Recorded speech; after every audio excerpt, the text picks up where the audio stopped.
வீணா போன மவுஸ்.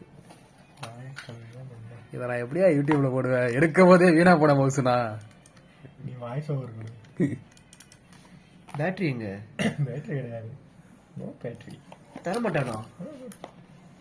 உனக்கு யார் பேட்டரி தருவாங்கன்னு சொன்னா? ப்ரோ தருவாங்க ப்ரோ. என்ன இது மட்டும் ஒயிட்டா இருக்கு? போடுறதானே காரணம் இருக்கு டப்பாக்குள்ளார. ஒன்றும் இல்லை. பேட்டரி எங்க? உங்களெல்லாம் வச்சுக்கிட்டு நான் யூடியூப்ல வீடியோ எல்லாம் கூட போட முடியாதியா? ஃபர்ஸ்ட்ல இருந்து திறக்கலாம் தாங்க ப்ரோ. அப்ப நீங்க கிடையாது. இவர் யூடியூப்ல போறேன்னு சொன்னாரா நம்ம கிட்ட? வீடியோ எடுக்கல நீங்க அழகா பிரிப்போன்னு. நீ என்னடா? ஆமா யூடியூப்ல போற நீங்க சொல்ல